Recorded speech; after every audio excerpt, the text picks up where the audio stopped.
యాత్రికుడనై నేను సువార్త పయనంలో బ్రతికినంత కాలం యేసు రక్షణ చాటెదా. యాత్రికుడనై నేను సువార్త పయనంలో బ్రతికినంత కాలం యేసు రక్షణ చాటెదా. సువార్త అందని ఈ తాతయ్య పేరు జోసెఫ్. ఈ తాతయ్య వయసు ఎంతో తెలుసా? 101 సంవత్సరాలు. ఈ తాతయ్య సైకిల్లో తిరిగి రాష్ట్రాలు తిరిగి సువార్త చెప్తుంటాడు. కళ్ళు కూడా బాగా కనపడతాయి, చెవులు కూడా బాగా వినపడతాయి. ఈ తాతయ్య గుండెలలో కొండలలో పోతా అంటాడంట చీకట్లో. అప్పుడు యేసయ్య సైకిల్ ముందర వెలుగిస్తాడంట. ఈ తాతయ్యకు సువార్త ప్రకటిస్తుంటే సైకిల్లో పోతా అంటే కొంత ప్రజలు తాతయ్యని కాలు ఇరగొట్టేలాగా కొట్టినారంట, కాలు ఇరిగిపోయినారంట. అయినా సైకిల్ తొక్కుతూనే ఉన్నాడంట. ఈ విషయాలన్నీ తాతయ్య మాటలలో విన్నాం రండి. ఎవరైనా పిల్లలు ఉన్నారా? ఆయన నమ్ముకున్న పిల్లలు తమ్ముడు ప్రియదైతే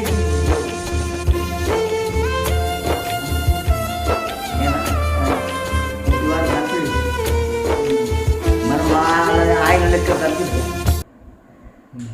నువ్వు పని చేసుకుంటా దేవుని సృష్టించిన. ఇప్పుడు సైకిల్ కి ఉందా తాత లైట్? ఏమా సైకిల్ కి లైట్ ఉందా? లైట్ లేదమ్మా, ప్రైవేట్ లైట్ అది. ఆయన వెలుగు ఆయన లైట్ పెట్టింది కాదు, ఆయన వెలుగు వస్తా ఉంది. ఆయన పట్టు అడవిలో మళ్ళీ అడవిలో పోయి పడుతా పోయినాను సార్. నేను అడవిలో వచ్చి ఏమైనా లైట్లు ఉంటాయి, తుపాకీ ఉంటుంది కదా. మాకు ఈ తుపాకీ వేసే తుపాకీ దయ్యాలు పారిపోయింది. పట్టుకునేది యాద పెద్ద మొగుల కాడ గిద్దెలు పోతుంటే అది పట్టుకొని టైర్ పట్టుకుంటే ఏది మంచి లెక్క వచ్చి పట్టుకుంటే మంచి మేము దయ్యమని భయపడించని గుండెలు ఆటలు లేదు నాయన నీ చిత్తలేని ఈ దయ్యం వచ్చింది అంటే వెళ్ళిపోయింది బాధ.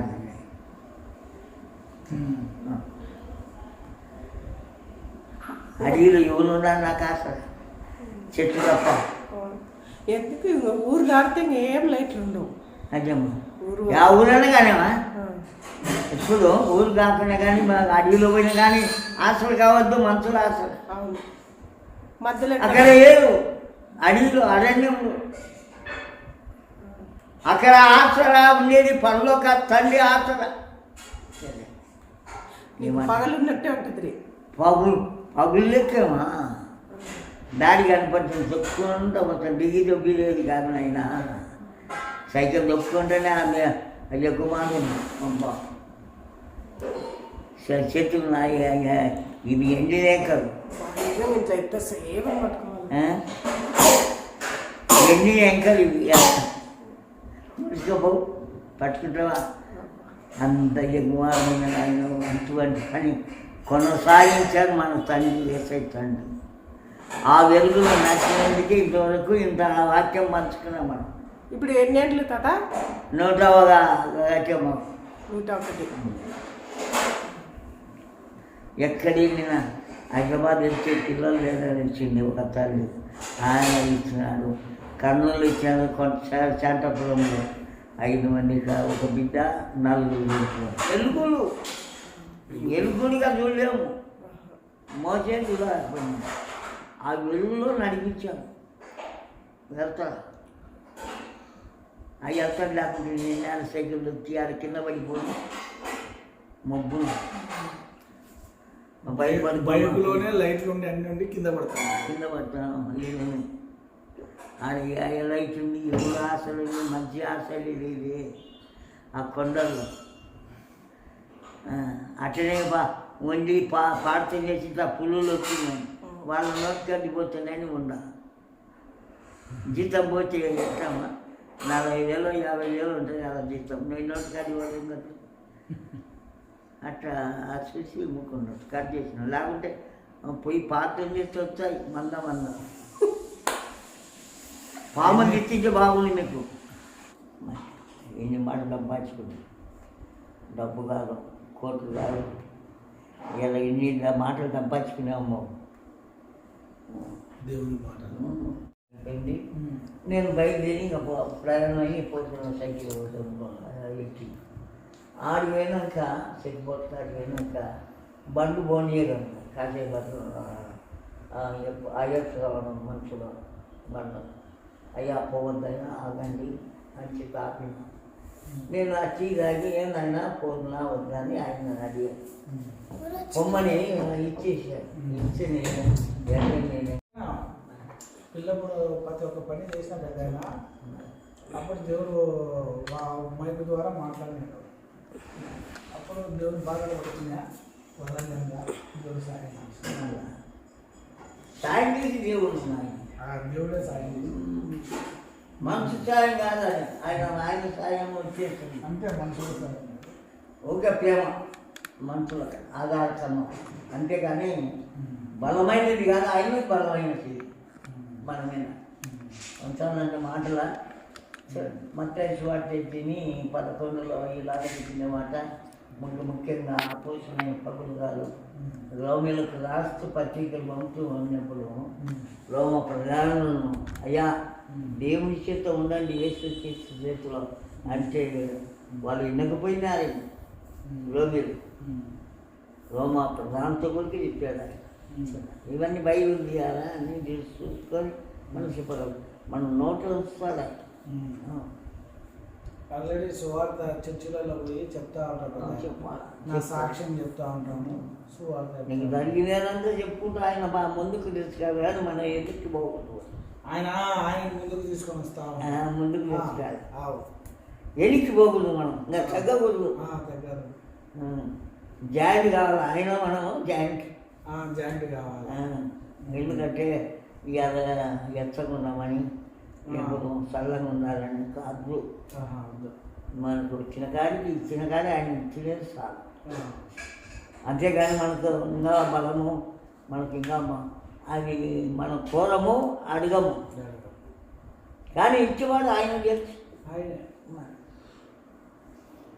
లేకుంటే నువ్వు ఇంత చదువుకొని ఇంత చేసి దేవుని వాక్యం లేక జాయిన్ అయ్యామంటే ఆయనదే ఏమా ఇద్దరం కాదు. మీరు జాయిన్ అయినా అంటే మా సామాన్యమా కాదు. దేవుడు అందరికీ అవకాశం దొరకదు కదా. ఎవరైతే ఆయన పిల్లలు ఉంటారో ఆయన దర్శనం వస్తుంది. ఉన్నారు అందరు జనాలల్లా ఏమన్నాడు, అందరూ ఉన్నారు కానీ వచ్చేవాడు నా ఇంటికి అంటాడు కొద్దిమంది. అందరు ఉన్నారు, నా పిల్లలు లేకపోలే భూలోకంలో. వచ్చేవాళ్ళు కొద్దిమంది నా ఇంటికి. వాస్తవా కాదు? అందరూ ఆయన పిల్లలే కానీ వచ్చేది కొద్దిమంది. కరెక్ట్. ఇది జాయిన్ చేస్తారు మనం ఆయనలో. ఆయన శుద్ధులు అనిపించే మనకు వెలుగు అంతా పంపిస్తాడు. నిన్ను ఎడవాలని చెప్పి తండ్రి మనము ఇంకే కాదుదామా. మా అబ్బోళ్ళ పనిచేసేది నాయనోళ్ళ అమ్మోళ్ళ అన్నగాడ తమ్ముల ముందు తెచ్చుకోరా తెచ్చుకోవాలి. అన్నీ ఉండేవి ఆయన దగ్గర. మనమైతే జరగకూడదు. ఎన్ని కష్టాలు వచ్చాయి ఎరికిపోదు. మన ఏమో పోవచ్చు కదమ్మా. 7,000 గాడులు అటువంటి ధర్మంతుడు ఎవరూ లేవు భూలోకం. బైబిల్లో ఎక్కబడింది ఆయనది. ఏమన్నా కనుక్కున్నాడా?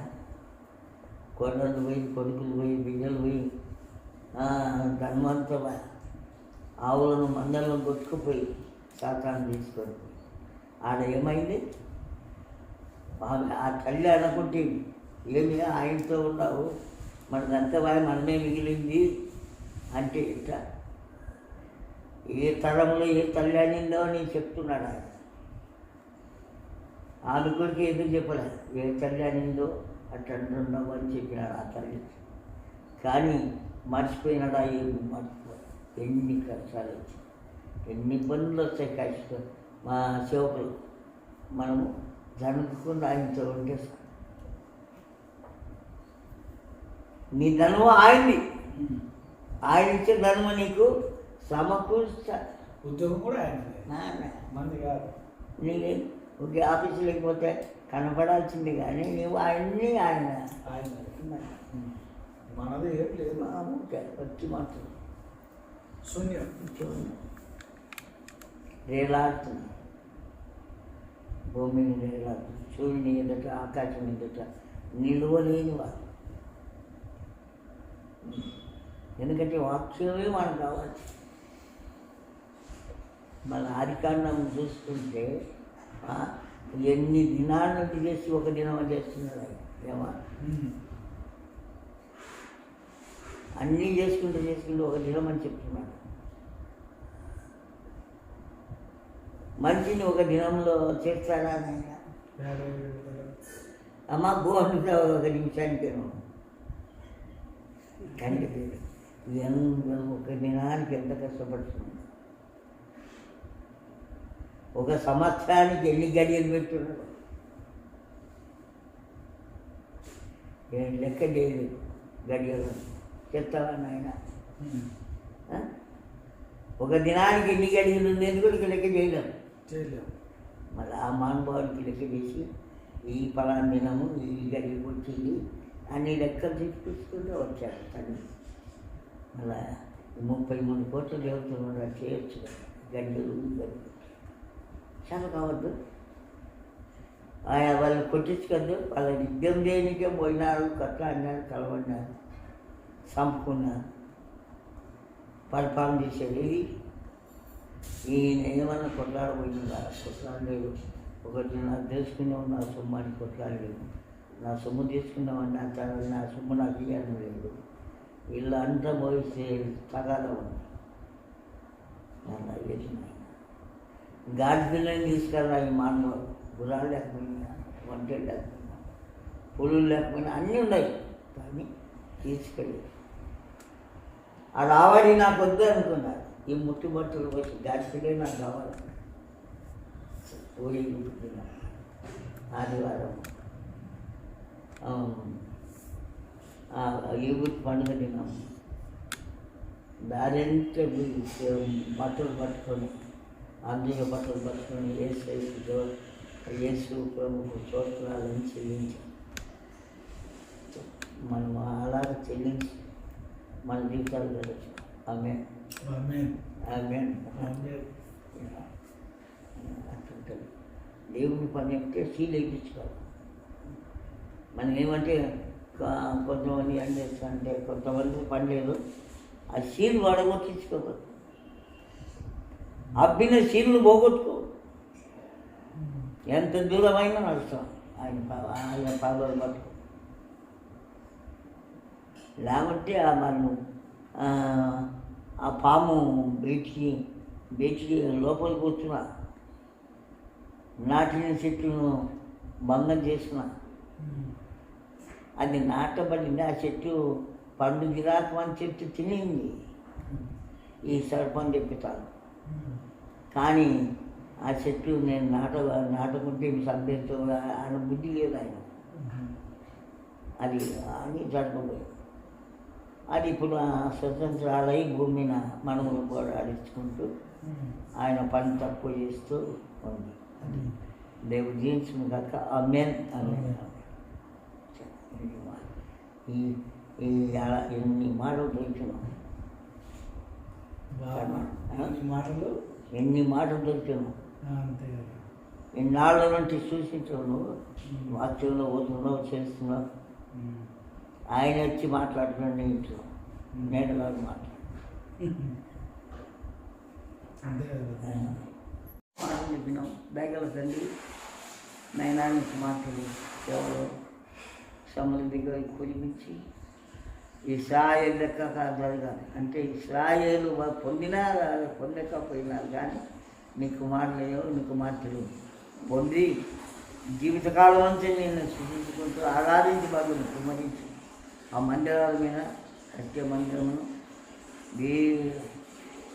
గౌండలు ఏది కావాలో అవన్నీ తెచ్చి సకాలంగా సాయం చేసి ఇది ఉగాది నుంచి మొదలు పెట్టాలి తండ్రి సాయం చేసి. లేకపోతే పండుగ యువతలను జరగవచ్చుదేమో నీవు వచ్చి మైండ్ పొంది నీకు కడవకటము నీ అయ్యగారికి కుమారుడు సాయం చేసి కుమారుడి కొరికి ఇవన్నీ కోరుకుంటూ ఈ పాటని నీ పాదాలకి పెడుతున్నాను ఆయన ఆమె ఆమేన్. ఉండాలి